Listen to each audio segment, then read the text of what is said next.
Hello and welcome, ਸਤਿ ਸ਼੍ਰੀ ਅਕਾਲ ਜੀ। ਮੈਂ ਹਾਂ ਹਰਜੋਤ ਕੌਰ ਤੇ ਲੈ ਕੇ ਹਾਜ਼ਰ ਹਾਂ ਜੀ ਤੁਹਾਡਾ ਆਪਣਾ ਮਨਪਸੰਦ ਇਮੀਗ੍ਰੇਸ਼ਨ ਸ਼ੋਅ ਉਡਾਰੀ ਵਿਦੇਸ਼ਾਂ ਨੂੰ। ਸੋ ਅੱਜ ਦੇ ਸ਼ੋਅ ਵਿੱਚ ਆਪਾਂ ਸਪੈਸ਼ਲੀ ਜੋ ਹੈ ਆਸਟ੍ਰੇਲੀਆ ਬਾਰੇ ਗੱਲ ਕਰਨੀ ਹੈ। ਇਨਟੇਕਸ ਜਿਹੜੇ ਹੁਣ ਚੱਲ ਰਹੇ ਨੇ, ਕਿਸ ਤਰ੍ਹਾਂ ਦਾ ਸਕਸੈਸ ਰੇਟ ਆ ਰਿਹਾ, ਆਉਣ ਵਾਲੇ ਇਨਟੇਕਸ ਬਾਰੇ ਵੀ ਗੱਲ ਕਰਾਂਗੇ। ਬਹੁਤ ਸਾਰੇ ਸਵਾਲ ਸਾਡੇ ਕੋਲ ਸਟੂਡੈਂਟਸ ਆਏ ਹੋਏ ਨੇ ਤੇ ਅੱਜ ਦੀ ਡਿਸਕਸ਼ਨ ਦੇ ਲਈ ਸਾਡੇ ਨਾਲ ਮੌਜੂਦ ਨੇ ਜੀ ਸ਼ੋਅ ਦੇ ਵਿੱਚ ESS ਗਲੋਬਲ ਇਮੀਗ੍ਰੇਸ਼ਨਸ ਤੋਂ visa expert mister Rohit Sethi ਜੀ। ਬਹੁਤ ਬਹੁਤ ਸਵਾਗਤ ਹੈ ਸਰ। ਸਤਿ ਸ਼੍ਰੀ ਅਕਾਲ। ਥੈਂਕ ਯੂ ਵੈਰੀ ਮਚ ਜੀ। ਸਾਡੇ ਨਾਲ ਜੁੜੇ ਸਾਰੇ ਦਰਸ਼ਕਾਂ ਨੂੰ ਮੇਰੇ ਵੱਲੋਂ ਤੇ ESS ਦੀ ਪੂਰੀ ਟੀਮ ਵੱਲੋਂ ਪਿਆਰ ਭਰਿਆ ਸਤਿ ਸ਼੍ਰੀ ਅਕਾਲ ਜੀ। ਸਰ ਆਸਟ੍ਰੇਲੀਆ ਬਾਰੇ ਬਹੁਤ ਸਾਰੇ ਸਵਾਲ ਲਗਾਤਾਰ ਸਟੂਡੈਂਟਸ ਦੇ ਆ ਰਹੇ ਨੇ ਸਾਡੇ ਕੋਲ, ਤੇ ਵੀ ਜ਼ਰੂਰ ਜਾਣਨਾ ਚਾਹਾਂਗੇ ਫਿਲਹਾਲ ਕਿ ਜਿਹੜੇ ਇਨਟੇਕਸ ਵਿੱਚ ਹੁਣ ਸਟੂਡੈਂਟਸ ਨੇ ਅਪਲਾਈ ਕੀਤਾ ਸੀ, ਕਿਸ ਤਰ੍ਹਾਂ ਦਾ ਸਕਸੈਸ ਰੇਟ ਆ ਰਿਹਾ ਹੈ, ਰਿਫਿਊਜ਼ਲ ਰੇਟ ਜ਼ਿਆਦਾ ਤਾਂ ਨਹੀਂ, ਔਰ ਕਿਸ ਤਰ੍ਹਾਂ ਦੀ ਪ੍ਰੋਫਾਈਲਸ ਦੇ ਉੱਪਰ ਵਧੀਆ ਤਰੀਕੇ ਨਾਲ ਵੀਜ਼ਾਸ ਲੱਗ ਰਹੇ ਨੇ। ਦੇਖੋ, ਜੁਲਾਈ ਇਨਟੇਕ ਜਿਹੜਾ ਆਸਟ੍ਰੇਲੀਆ ਦਾ ਪਹਿਲਾ ਇਨਟੇਕ ਸੀਗਾ ਆਫਟਰ ਦਾ ਬਾਰਡਰ ਓਪਨਿੰਗ, ਬੜਾ ਸਕਸੈਸਫੁਲ ਰਿਹਾ। ਸਲੋ ਸੀਗਾ ਜੀ। ਸਲੋ ਤੋਂ ਮਤਲਬ ਹੈ ਹਾਈ ਕਮਿਸ਼ਨ ਨੇ ਆਲਮੋਸਟ 12 ਹਫ਼ਤੇ ਦੇ ਕਰੀਬ ਡਿਸੀਜਨ ਨੂੰ ਲਾਇਆ ਤੇ ਉਹਨਾਂ ਨੇ ਇੱਕ ਵੈਬੀਨਾਰ ਵੀ ਕੀਤਾ ਜਿਸ 'ਚ ਉਹਨਾਂ ਨੇ ਸਪਸ਼ਟ ਤਰੀਕੇ ਨਾਲ ਕਿਹਾ 109 ਦਿਨ ਲੱਗਦੇ ਪਏ ਨੇ ਅੱਜ ਦੀ ਡੇਟ ਦੇ ਵਿੱਚ ਸਾਨੂੰ ਬੱਚਿਆਂ ਦੀ ਫਾਈਲ ਪ੍ਰੋਸੈਸ ਕਰਨ ਲਈ, ਜੋ ਕਿ ਅਸੀਂ ਐਫਰਟ ਕਰਦੇ ਪਏ ਆ ਐਂਡ ਕਮਿਟਮੈਂਟ ਕਿਤੇ ਨਾ ਕਿਤੇ ਕਰਦੇ ਪਏ ਆ ਵੀ ਆਉਣ ਵਾਲੇ ਇਨਟੇਕ 'ਚ 30 ਦਿਨਾਂ ਦੇ ਵਿੱਚ ਪ੍ਰੋਸੈਸਿੰਗ ਟਾਈਮ ਰਹੇਗਾ। ਡਿਸੀਜਨ ਜਿਹੜੇ ਹੈ ਪੋਜ਼ਿਟਿਵ ਦੇਖਣ ਨੂੰ ਮਿਲੇ ਸਟਾਰਟ ਡੇਟ ਦੇ ਬਹੁਤ ਨੇੜੇ। ਫॉर ਐਗਜ਼ਾਮਪਲ 25 ਤਰੀਕ ਨੂੰ ਜੇ ਕੋਈ ਕੋਰਸ ਸਟਾਰਟ ਹੋ ਰਿਹਾ ਸੀਗਾ, 25 ਤਰੀਕ ਤੋਂ ਇੱਕ ਹਫ਼ਤਾ ਪਹਿਲਾਂ ਵੀਜ਼ਿਆਂ ਦੀ ਇੱਕਦਮ ਲਾਈਨ ਲੱਗਣੀ ਸ਼ੁਰੂ ਹੋ ਗਈ। ਵਨ ਆਫਟਰ ਅਨਦਰ ਵੀਜ਼ੇ ਆਣੇ ਸ਼ੁਰੂ ਹੋਏ, ਸਪਾਊਸ ਕੇਸ ਕੀ, ਬੱਚਿਆਂ ਦੇ ਨਾਲ ਕੀ, visa success was very good. ਇਸ ਪੂਰੇ ਇਨਟੇਕ ਦੇ ਵਿੱਚ we had to see 4 refusals only. Okay, ਹੁਣ ਉਹ ਵੀ ਅਗੇਨ ਪ੍ਰੋਫਾਈਲ ਟੂ ਪ੍ਰੋਫਾਈਲ ਹੁੰਦੇ ਨੇ, ਉਹ ਜਨਰਿਕ ਰਿਫਿਊਜ਼ਲ ਨਹੀਂ ਹੁੰਦੇ। ਪਰ ਉਹਦੇ ਇੱਕ ਚੀਜ਼ ਜਿਹੜੀ ਸਪਸ਼ਟ ਦੇਖਣ ਨੂੰ ਮਿਲੀ, ਕਿਉਂਕਿ ਸਾਡੀ ਆਦਤ ਹੈ ਜਦ ਵੀ ਇੱਕ ਰਿਫਿਊਜ਼ਲ ਆਉਂਦਾ ਹੈ ਉਹਦੀ ਤਹਿ ਤੱਕ ਪਹੁੰਚਣਾ ਇੱਕ ESS ਦਾ ਇੱਕ ਕੁਆਲਿਟੀ ਹੈ ਜਿਹਦੇ ਵਿੱਚ ਅਗਲੀਆਂ ਫਾਈਲਾਂ ਦੇ ਵਿੱਚ ਅਸੀਂ ਕੀ ਬਦਲਾਵ ਕਰ ਸਕਦੇ ਹਾਂ ਜਾਂ ਉਹਨੂੰ ਚੰਗੀ ਤਰ੍ਹਾਂ ਕਿਵੇਂ ਪੇਸ਼ ਕਰ ਸਕਦੇ ਹਾਂ। ਇੱਕ ਰਿਫਿਊਜ਼ਲ ਦੇ ਵਿੱਚ ਲਿਖਿਆ ਆਇਆ ਵੀ ਤੁਸੀਂ ਜਿਹੜਾ ਆਪਣਾ ਵਰਕ ਐਕਸਪੀਰੀਅੰਸ ਕਲੇਮ ਕੀਤਾ ਹੈ ਉਹ ਅਸੀਂ ਕਿਸੇ ਵੀ ਇੰਡੀਪੈਂਡੈਂਟ ਬਾਡੀ ਨਾਲ ਵੈਰੀਫਾਈ ਨਹੀਂ ਕਰ ਸਕਦੇ, ਜਿਹਦੇ ਲਈ ਇਹ ਲਿਮਿਟੇਸ਼ਨ ਬਣ ਗਿਆ ਤੇ ਸਾਨੂੰ ਡਾਊਟ ਹੈ ਤੁਹਾਡੇ ਐਕਸਪੀਰੀਅੰਸ ਦੇ ਉੱਤੇ। ਹੁਣ ਜਦ ਤਹਿ ਤੱਕ ਜਾਣਾ ਸ਼ੁਰੂ ਹੋਏ ਤਾਂ ਉਸ 'ਚ ਪਤਾ ਲੱਗਿਆ ਜੀ ਇਸ ਐਪਲੀਕੈਂਟ ਨੇ ਸਿਰਫ ਇੱਕ ਵਰਕ ਐਕਸਪੀਰੀਅੰਸ ਡਾਕੂਮੈਂਟੇਸ਼ਨ ਦਿੱਤਾ ਸੀਗਾ, ਸੈਲਰੀ ਉਹਦਾ ਕੈਸ਼ ਸੀਗਾ, ਬਟ ਉਹਨੇ ਨਾਲ ITR ਸਪੋਰਟ ਨਹੀਂ ਕੀਤੀ। ਆਪਣੇ ਫੈਕਟਰ ਹੁੰਦੇ, ਕਈ ਬੰਦੇ ਕਹਿੰਦੇ ਅਸੀਂ ITR ਫਾਈਲ ਨਹੀਂ ਕਰਨੀ, ਕਈ ਐਜ਼ ਪਰ ਦਾ ਐਡਵਾਈਸ ਚੱਲਦੇ ਨੇ। ਉਹ as a client you have to decide ਕਿਸ ਪਾਸੇ ਜਾਣਾ। ਹਾਊਐਵਰ ਉਸ ਇੱਕ ਚੀਜ਼ ਦੀ ਐਬਸੈਂਸ ਕਰਕੇ ਵੀਜ਼ਾ ਫਾਈਲ ਦੇ ਵਿੱਚ, ਕਿਉਂਕਿ ਜਿਹੜਾ ਵਰਕ ਐਕਸਪੀਰੀਅੰਸ ਸੀਗਾ ਉਹਨੂੰ ਤਸਦੀਦ ਕਰਨ ਵਾਲਾ ਇੰਪਲੋਇਰ ਹੈ, ਓਨਲੀ ਇੰਪਲੋਇਰ ਹੈ। ਵੈਰਐਜ਼ ਹਾਈ ਕਮਿਸ਼ਨ ਆਪਣੀ ਵੈਬਸਾਈਟ ਤੇ ਕਹਿ ਕੇ ਚੱਲਦੀ ਹੈ ਸਾਨੂੰ ਉਹ ਕਾਗਜ਼ ਦਿਓ ਜਿਹੜੇ ਇੰਡੀਪੈਂਡੈਂਟਲੀ ਵੈਰੀਫਾਈਏਬਲ ਹੋਣ। ਥਰਡ ਪਾਰਟੀ ਜਿਨ੍ਹਾਂ ਨਾਲ ਤੁਹਾਡੇ ਨਾਲ ਕੋਈ ਸੰਬੰਧ ਨਹੀਂ, ਨਾ ਤੁਹਾਡਾ ਏਜੰਟ, ਨਾ ਤੁਹਾਡਾ ਇੰਪਲੋਇਰ, ਨਾ ਤੁਹਾਡਾ ਆਪਣਾ ਕੋਈ ਫੈਮਿਲੀ ਮੈਂਬਰ, ਥਰਡ ਪਾਰਟੀ ਵੈਰੀਫਾਈਏਬਲ ਹੋਏਗਾ, ਅਸੀਂ ਉਸ ਨੂੰ ਇੱਕ ਵੈਰੀਫਾਈਏਬਲ ਡਾਕੂਮੈਂਟ ਮੰਨਾਂਗੇ ਜੀ। ਦੈਟ ਵਾਜ਼ ਵਨ ਰਿਫਿਊਜ਼ਲ ਜਿਹਨੇ ਸਾਰੀਆਂ ਸੋਚਣ ਦੀਆਂ ਖਿੜਕੀਆਂ ਖੋਲ੍ਹਤੀਆਂ ਵੀ ਹਾਈ ਕਮਿਸ਼ਨ ਕਿਤੇ ਨਾ ਕਿਤੇ ਹੁਣ ਆਉਣ ਵਾਲੇ ਇਨਟੇਕ ਦੇ ਵਿੱਚ ਥਰਡ ਪਾਰਟੀ ਵੈਰੀਫਿਕੇਸ਼ਨ ਨੂੰ ਅੱਗੇ ਲੈ ਕੇ ਜਾਏਗੀ ਹੀ ਜਾਏਗੀ। ਇਹਦਾ ਸ਼ੁਰੂਆਤ ਹੋਈ ਸੀਗੀ, ਜੇ ਤੁਹਾਨੂੰ ਯਾਦ ਹੋਵੇ, ਮਈ ਦੇ ਵਿੱਚ ਜਦ ਹੈਦਰਾਬਾਦ ਦੇ ਵਿੱਚ 4-5 ਬੱਚਿਆਂ ਦੇ ਉੱਤੇ FIR ਦਰਜ ਹੋਇਆ ਸੀਗਾ US ਕੌਂਸੂਲੇਟ ਵੱਲੋਂ, ਜਿਹਦੇ ਵਿੱਚ ਫੇਕ ਡਾਕੂਮੈਂਟੇਸ਼ਨ ਪ੍ਰੋਵਾਈਡ ਕੀਤੇ ਗਏ ਸੀਗੇ। ਉਹ ਫੜੇ ਗਏ ਤੇ ਉਸ ਫੜੇ ਜਾਣ ਕਰਕੇ ਆਸਟ੍ਰੇਲੀਅਨ ਹਾਈ ਕਮਿਸ਼ਨ ਬਹੁਤ ਜ਼ਿਆਦਾ ਸੁਚੇਤ ਹੋ ਗਈ ਵੀ ਇਹ ਸਾਡੇ ਨਾਲ ਵੀ ਹੋ ਸਕਦਾ ਹੈ। ਉਸ ਤੋਂ ਬਾਅਦ ਰਿਪੋਰਟ ਆਈ ਸੀਗੀ ਵੀ ਇੰਡੀਆ ਦੇ ਵਿੱਚ 6 ਮਹੀਨਿਆਂ ਦੇ ਵਿੱਚ 600 ਫਰਾਡ ਕੇਸ ਐਵਰੇਜਲੀ ਆ ਰਿਹਾ ਹੈ। 100 ਦੀ ਐਵਰੇਜ ਹਰ ਮਹੀਨੇ ਦੀ ਬਣੀ ਹੋਈ ਹੈ ਪੰਜਾਬ ਐਂਡ ਹਰਿਆਣਾ ਤੋਂ ਜੀ। ਤੇ ਉਹ ਫਰਾਡ ਕੇਸਿਸ ਚੋਂ majority fraud documentation, education and IELTS ਜੀ, 2 ਚੀਜ਼ਾਂ। ਬੱਚੇ ਦਾ ਪਰਸੈਂਟੇਜ ਜਾਂ ਨੰਬਰ ਦੇਖ ਕੇ ਲੱਗਦਾ ਨਹੀਂ ਉਹ 7 ਬੈਂਡ ਲੈ ਪਾਊਗਾ, ਤੇ ਜਦੋਂ ਉਹਨੂੰ ਇੰਟਰਵਿਊ ਕਾਲ ਆਉਂਦੇ ਸੀਗੇ ਉਹ ਚੀਜ਼ ਉਹ ਤਸਦੀਦ ਹੋ ਜਾਂਦੀ ਸੀਗੀ। 2 ਤਰੀਕ ਦੇ ਨਿਊਜ਼ਪੇਪਰ 'ਚ ਇੱਕ ਆਰਟੀਕਲ ਵੀ ਆਇਆ ਸੀ ਜੋ ਮੈਂ ਇੱਥੇ ਜ਼ਿਕਰ ਕਰਨਾ ਚਾਹਾਂਗਾ ਜੀ। US ਕੋਰਟ ਦੇ ਵਿੱਚ 2 ਸਟੂਡੈਂਟਸ ਦੀ ਪੇਸ਼ੀ ਚੱਲਦੀ ਪਈ ਸੀ ਤੇ ਉਹ ਇੰਗਲਿਸ਼ ਨੂੰ ਨਹੀਂ ਸਮਝ ਪਾਏ, ਤਾਂ ਉਹਨਾਂ ਨੇ ਗਵਰਨਮੈਂਟ ਨੇ ਉਹਨਾਂ ਦਾ ਦੇਖਿਆ ਵੀ ਉਹ ਆਏ ਕਿਵੇਂ ਸੀ। US ਦੇ ਵਿੱਚ ਸਟੂਡੈਂਟ ਵੀਜ਼ਾ ਉੱਤੇ ਆਏ ਸੀ ਤੇ ਆਇਲਸ ਦੇ ਵਿੱਚ 6.5 ਜਾਂ 7 ਨੰਬਰ ਲੈ ਕੇ ਆਏ ਸੀਗੇ। ਉਹ ਫਿਰ ਕੁਐਸਚਨ ਖੜਾ ਹੋ ਗਿਆ ਦੈਟ ਇਹ US ਤੇ ਜਿਹੜਾ ਤੁਸੀਂ ਸਟੂਡੈਂਟ ਵੀਜ਼ਾ ਲਿੱਤਾ ਹੈ ਇਹ ਕਿਤੇ ਜਾਲੀ ਆਇਲਸ ਤੇ ਤਾਂ ਨਹੀਂ ਹੈਗਾ। US ਕੋਰਟ ਨੇ ਮਹਿਸਾਨਾ ਪੁਲਿਸ ਗੁਜਰਾਤ ਦੇ ਵਿੱਚ ਕਾਰਵਾਈ ਨੂੰ ਐਕਸ਼ਨ ਇਨੀਸ਼ੀਏਟ ਕੀਤਾ, ਜੋ ਅੱਜ ਮਹਿਸਾਨਾ ਪੁਲਿਸ ਉਹ ਬੱਚੇ ਜਿਹੜੇ US ਪਹੁੰਚ ਚੁੱਕੇ ਹੈ ਉਹਨਾਂ ਦੀ ਕਾਰਵਾਈ ਸ਼ੁਰੂ ਕਰਤੀ ਹੈ। ਅਗੇਨ ਇਹ ਉਹ ਚੀਜ਼ਾਂ ਨੇ ਜੋ ਅੱਜ ਇੱਕ ਸਟੂਡੈਂਟ ਸ਼ਾਰਟਕਟ ਵਾਲੇ ਪਾਸੇ ਜਾਂਦਾ ਹੈ, ਕੋਈ ਵੀ ਫਰਾਡ ਕਾਗਜ਼ ਦਾ ਸਹਾਰਾ ਲੈ ਕੇ ਤੁਹਾਡੀ ਪਹੁੰਚ ਜ਼ਰੂਰ ਹੋਏਗੀ ਪਰ ਕੀ ਉਹ ਪਹੁੰਚ ਤੁਹਾਨੂੰ ਸ਼ਾਂਤੀ ਵਾਲੀ ਜ਼ਿੰਦਗੀ ਦੇਗੀ PR ਹੋਣ ਤੋਂ ਬਾਵਜੂਦ ਵੀ? ਦਾ ਆਨਸਰ ਇਜ਼ ਨੋ। ਬਿਲਕੁਲ, ਕਿਉਂਕਿ ਉਹ ਪੁਰਾਣੇ ਚੀਜ਼ਾਂ ਨੇ ਜਿਹੜੇ ਤੁਸੀਂ ਫਾਊਂਡੇਸ਼ਨ ਬਣਾ ਕੇ ਉਸ ਕੰਟਰੀ ਜਾਣੇ ਪਏ ਹੋ। ਉਹ ਫਾਊਂਡੇਸ਼ਨ ਜਿਹੜੀ ਹੈ ਜਿੰਨੀ ਕੁ ਮਜ਼ਬੂਤ ਹੈ, ਜਿੰਨੀ ਕੁ ਝੂਠੀ ਹੋਏਗੀ, ਅੰਬੈਸੀ ਕੋਲ, ਉੱਥੋਂ ਦੀ ਸਰਕਾਰ ਕੋਲ ਹਰ ਉਹ ਮੈਕੈਨਿਜ਼ਮ ਹੈਗਾ, ਹਰ ਉਹ ਮੌਕਾ ਹੈਗਾ, ਜਦ ਉਹ ਵਰਤਣਗੇ ਤਾਂ ਤੁਹਾਨੂੰ ਖੰਗਾਲ ਕੇ ਫਾਊਂਡੇਸ਼ਨ ਤੋਂ ਖਾਲੀ ਕਰਕੇ ਦੁਬਾਰਾ ਵਾਪਸ ਸਿੱਟ ਦੇਣਗੇ। ਬਿਲਕੁਲ। ਤਾਂ ਜੋ ਕਾਗਜ਼ ਲਾਣੇ ਆਪਣੀ ਫਾਈਲ ਦੇ ਵਿੱਚ ਸੋਚ ਸਮਝ ਕੇ, ਕਿਉਂਕਿ ਸਿਰਫ ਪਹੁੰਚਣ ਦੀ ਗੱਲ ਨਹੀਂ ਹੋ ਰਹੀ, ਜ਼ਿੰਦਗੀ ਬਣਾਉਣ ਦੀ ਗੱਲ ਹੋ ਰਹੀ ਹੈ ਜਦ ਤੁਸੀਂ ਉੱਥੇ ਪੱਕੇ ਹੁੰਦੇ ਹੋ। ਜੀ ਜੀ ਜੀ ਬਿਲਕੁਲ। ਅਸੀਂ ਅਕਸਰ ਇਸ ਸ਼ੋਅ ਵਿੱਚ ਵੀ ਇਹੀ ਮੈਸੇਜ ਦਿੰਦੇ ਆ ਕਿ ਸ਼ਾਰਟਕਟਸ ਵਿੱਚ ਨਾ ਜਾਇਆ ਕਰੋ, ਜੈਨੂਇਨ ਵੇ ਦੇ ਨਾਲ ਅਪਲਾਈ ਕਰੋ, ਜਿੱਥੇ ਐਲੀਜੀਬਲ ਹੋ ਉੱਥੇ ਅਪਲਾਈ ਕਰੋ। ਅੱਜ ਦੇ ਟਾਈਮ ਵਿੱਚ ਢੇਰ ਸਾਰੀਆਂ ਆਪਸ਼ਨਸ ਮਿਲ ਜਾਂਦੀਆਂ, ਜਿਸ ਤਰ੍ਹਾਂ ਦੀ ਵੀ ਤੁਹਾਡੀ ਪ੍ਰੋਫਾਈਲ ਹੈ ਉਸ ਤਰ੍ਹਾਂ ਦੇ ਲੀਗਲ ਵੇਜ਼ ਤੁਹਾਨੂੰ ਮਿਲਦੇ ਨੇ। ਸੋ ਤੁਸੀਂ ਇਸ ਲਈ ਇਸ ਤਰ੍ਹਾਂ ਦੇ ਚੱਕਰਾਂ ਵਿੱਚ ਨਾ ਪਾਓ, ਕਿਉਂਕਿ ਤੁਹਾਨੂੰ ਖੁਦ ਵੀ ਉੱਥੇ ਪਹੁੰਚ ਕੇ ਕੱਲ ਨੂੰ ਕੌਨਫੀਡੈਂਸ ਹੀ ਨਹੀਂ ਰਹੇਗਾ, ਤੁਹਾਨੂੰ ਡਰ ਹਮੇਸ਼ਾ ਲੱਗਿਆ ਰਹੇਗਾ ਕਿ ਕਿਤੇ ਸਾਡੇ ਫੇਕ ਡਾਕੂਮੈਂਟਸ ਦਾ ਰਾਜ਼ ਨਾ ਖੁੱਲ ਜਾਏ। ਸੋ ਇਸ ਲਈ ਬਿਲਕੁਲ ਸਹੀ ਤਰੀਕੇ ਨਾਲ ਜੋ ਹੈ ਅਪਲਾਈ ਕਰਿਆ ਕਰੋ, ਕਿ ਚੰਗੇ ਕੰਸਲਟੈਂਟ ਦੀ ਸਲਾਹ ਲੈ ਕੇ ਅਪਲਾਈ ਕਰਿਆ ਕਰੋ। ਲਗਾਤਾਰ ਨੰਬਰ ਵੀ ਡਿਸਪਲੇ ਹੋ ਰਿਹਾ ਜੀ ESS ਗਲੋਬਲ ਦਾ, ਤੁਸੀਂ ਇਸ ਨੰਬਰ ਤੇ ਕਾਲ ਕਰਕੇ ਹੋਰ ਜਾਣਕਾਰੀ ਵੀ ਜ਼ਰੂਰ ਲੈ ਸਕਦੇ ਹੋ। ਇਹਨਾਂ ਦੇ ਜੋ ਐਡਰੈਸ ਡਿਟੇਲਸ ਨੇ ਉਹ ਵੀ ਸਕਰੋਲ ਦੇ ਵਿੱਚ ਚੱਲ ਰਹੀਆਂ ਨੇ, ਜਿੱਥੇ ਤੁਹਾਨੂੰ ਨੇੜੇ ਲੱਗੇ ਤੁਸੀਂ ਜ਼ਰੂਰ ਵਿਜ਼ਿਟ ਕਰ ਸਕਦੇ ਹੋ। ਤੇ ਸਰ ਜੋ ESS ਗਲੋਬਲ ਵੱਲੋਂ ਸੈਮੀਨਾਰਸ ਵੀ ਆਰਗੇਨਾਈਜ਼ ਕਰਵਾਏ ਜਾ ਰਹੇ ਉਸ ਬਾਰੇ ਵੀ ਜ਼ਰੂਰ ਜਾਣਨਾ ਚਾਹਾਂਗੇ, ਤਾਂ ਕਿ ਜਿੰਨੇ ਵੀ ਸਟੂਡੈਂਟ ਸ਼ੋਅ ਵੇਖ ਰਹੇ ਨੇ ਉਹ ਵੀ ਉੱਥੇ ਪਹੁੰਚ ਕਰ ਸਕਣ। ਦੇਖੋ, ਆਸਟ੍ਰੇਲੀਆ ਦੇ ਵਿੱਚ ਜੇ ਆਪਾਂ ਸਪੈਸੀਫਿਕਲੀ ਗੱਲ ਕਰੀਏ, ਅੱਜ ਦੀ ਡੇਟ ਦੇ ਵਿੱਚ majority of time offer letters ਤੇ ਲੱਗਦਾ ਹੈ ਐਂਡ ਮੈਜੋਰਿਟੀ ਆਫ ਟਾਈਮ ਤੁਹਾਡਾ GTs ਤੇ ਲੱਗਦਾ ਹੈ ਜੀ, ਜੋ ਕਿ ਹਰ ਇੱਕ ਯੂਨੀਵਰਸਿਟੀ ਦਾ ਆਪਣਾ ਪ੍ਰੋਸੈਸ ਹੈ। ਅਸੀਂ 2 ਇੰਸਟੀਚਿਊਟ ਨਾਲ ਉੱਥੇ ਗੱਲਬਾਤ ਕਰਕੇ GT ਪ੍ਰੋਸੈਸ ਨੂੰ ਸਟ੍ਰੀਮਲਾਈਨ ਕੀਤਾ, ਜਿਹਦੇ ਵਿੱਚ ਜਿਹੜਾ ਬੱਚਾ +2 ਪਾਸ ਕਾਮਰਸ ਦਾ ਹੈਗਾ ਜਾਂ ਨਾਨ ਮੈਡੀਕਲ ਦਾ ਹੈਗਾ, ਉਹਨੂੰ ਆਉਣ ਵਾਲੇ ਅਕਤੂਬਰ-ਨਵੰਬਰ ਇਨਟੇਕ ਦੇ ਵਿੱਚ GT and COE within 15 days 15 ਦਿਨ ਦੇ ਵਿੱਚ ਜਦੋਂ ਤੁਸੀਂ ਕੇਸ ਆਪਣਾ ਦਰਜ ਕਰਾਓਗੇ ESS ਦੇ ਨਾਲ, 15 ਦਿਨਾਂ ਦੇ ਵਿੱਚ ਤੇ ਤੁਹਾਡਾ ਫੰਡਿੰਗ ਰੈਡੀ ਹੈ, ਇਨਕਮ ਰੈਡੀ ਹੈ, ਤੇ ਤੁਹਾਨੂੰ 15 ਦਿਨਾਂ ਦੇ ਵਿੱਚ COE ਲੈ ਕੇ 17ਵੇਂ 18ਵੇਂ ਦਿਨ ਸਿੱਧਾ ਅੰਬੈਸੀ ਦੇ ਵਿੱਚ ਫਾਈਲ ਲੌਂਚ ਹੋ ਜਾਏਗੀ। ਅਗੇਨ ਦੁਬਾਰਾ ਬੋਲਦਾ, +2 ਜੇ ਤੁਸੀਂ ਕਾਮਰਸ ਚ ਕੀਤੀ ਹੈ ਪਲੱਸ ਜਾਂ ਨਾਨ ਮੈਡੀਕਲ ਚ ਕੀਤੀ ਹੈ, 2021 ਪਾਸ ਆਊਟ ਹੋਣੇ ਚਾਹੀਦੇ ਹੋ। CBSE ਪਾਸ ਆਊਟ ਹੋ, 60% ਨੰਬਰ ਚਾਹੀਦੇ ਨੇ ਅਕੈਡਮਿਕ 4 ਦੇ ਵਿੱਚ। ਸਟੇਟ ਬੋਰਡ ਤੋਂ ਪਾਸ ਆਊਟ ਹੋ, 65% ਨੰਬਰ ਚਾਹੀਦਾ ਅਕੈਡਮਿਕ 4 ਦੇ ਵਿੱਚ। ਆਇਲਸ ਓਵਰਆਲ 6, ਕੋਈ 5.5 ਤੋਂ ਘੱਟ ਨਾ ਹੋਵੇ।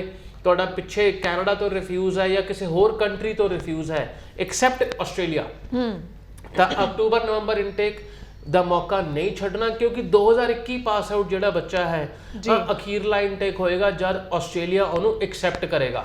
2000 ਜਦ ਆਪਾਂ ਜਨਵਰੀ ਤੇ ਪਹੁੰਚਾਂਗੇ 2023 ਦੇ ਵਿੱਚ, ਆਸਟ੍ਰੇਲੀਆ ਨੇ 2022 ਪਾਸ ਆਊਟ ਨੂੰ ਫੜਨਾ ਸ਼ੁਰੂ ਕਰ ਦਿੰਦਾ ਹੈ, ਕਿਉਂਕਿ ਉਹ 1 ਸਾਲ ਤੋਂ ਉੱਤੇ ਜਿਹੜਾ ਗੈਪ ਹੈ ਉਹਨੂੰ ਨੈਗੇਟਿਵ ਲੈ ਕੇ ਚੱਲਦੇ ਨੇ ਜੀ। ਤੇ ਮੈਜੋਰਿਟੀ ਆਫ ਸਟੂਡੈਂਟ ਅੱਜ ਦੀ ਡੇਟ ਦੇ ਵਿੱਚ 2021 ਪਾਸ ਆਊਟ ਵਾਲਾ ਕੈਨੇਡਾ ਤੋਂ 1 ਜਾਂ 2 ਵਾਰ ਰਿਫਿਊਜ਼ਲ ਲੈ ਕੇ ਬੈਠਾ ਹੋਇਆ, ਤੇ ਉਹਦਾ ਆਇਲਸ ਦਾ ਜਿਹੜਾ ਬੁਨਿਆਦ ਆ ਕਿਤੇ ਨਾ ਕਿਤੇ ਅਗਲੇ 6-8 ਮਹੀਨਿਆਂ 'ਚ ਖਤਮ ਹੋ ਜਾਣੀ ਹੈ।